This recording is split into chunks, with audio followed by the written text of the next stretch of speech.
नमस्कार साथियों, एक बार फिर से आप सबका बहुत बहुत स्वागत है। आज का वीडियो कुछ हट करके है, इंटरेस्टिंग है लेकिन ज्ञानवर्धक है। मतलब मज़ा भी आएगा आपको जान करके, लेकिन नॉलेज भी होगा। देखिए, आमतौर पे खूब डिबेट होता है कि पहले इस संसार में मुर्गी आई कि पहले अंडा आया। एक वर्ग है जो कहता है कि नहीं, पहले अंडा आया फिर उससे मुर्गा या मुर्गी बने। कुछ लोग कहते हैं कि नहीं, पहले मुर्गी आई फिर अंडा हुआ, फिर अंडे से जो है मुर्गा या मुर्गी हुए। तो इस पर रिसर्च हुई।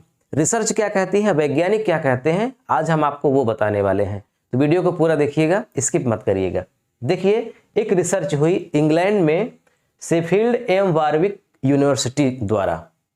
दो यूनिवर्सिटियों के प्रोफेसरों ने मिलकर के एक रिसर्च किया और उसकी अगुवाई कर रहे थे कोलिन फ्रीमैन नामक वैज्ञानिक। तो कोलिन फ्रीमैन नामक वैज्ञानिक के अगुवाई में बहुत सारे वैज्ञानिकों ने, प्रोफेसरों ने और छात्रों ने शेफील्ड एवं वारविक विश्वविद्यालय द्वारा एक रिसर्च किया गया। और उस रिसर्च में एक बात सामने आई। क्या आई कि जो अंडा होता है, उस अंडे के खोल के अंदर एक प्रोटीन होता है जिसका नाम है ओवोक्लाइडिन। अंडे की खोल के अंदर ओवोक्लाइडिन नामक एक प्रोटीन होता है। और सबसे खास बात कि ये जो प्रोटीन है ओवोक्लाइडिन, ये प्रोटीन मुर्गी के गर्भाशय में होता है। मुर्गी के गर्भाशय के अलावा ये प्रोटीन और कहीं नहीं होता। इसका मतलब कि मुर्गी के गर्भाशय से अंडा हुआ और उसके गर्भाशय में जो ओवोक्लाइडिन नामक प्रोटीन है, वो प्रोटीन अंडे की खोल में आया।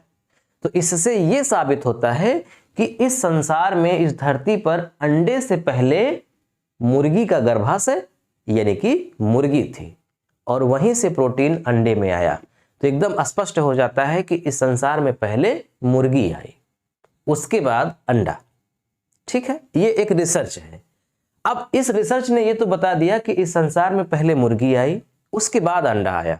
क्यों आया आप समझ गए, क्योंकि ओवोक्लाइडिन नामक प्रोटीन केवल मुर्गी के गर्भाशय में ही होता है, इसके अलावा और कहीं होता ही नहीं, और उसी के गर्भाशय से अंडे में पहुंचा। तो इस बात की पुष्टि हो गई कि पहले मुर्गी आई। लेकिन अभी इस बात की पुष्टि नहीं हुई है कि ये मुर्गी कैसे आई, क्योंकि अंडे से ही मुर्गा या मुर्गी बनते हैं। तो ये तो निश्चित है कि गर्भाशय में जो ओवोक्लाइडिन प्रोटीन है वो मुर्गी में है, मुर्गी से अंडा में आया। इसका मतलब कि मुर्गी के पहले अंडा नहीं था। क्लियर हो गई बात। लेकिन मुर्गी कैसे बनी, अब इस पर रिसर्च है। तो ये रिसर्च कुछ समय के बाद जब आएगी तो हम वीडियो के माध्यम से आपको बताएंगे। समय भी लग सकता है, हो सकता है कि बहुत समय लग जाए। आपका इस पर क्या मत है जरूर कमेंट करिएगा।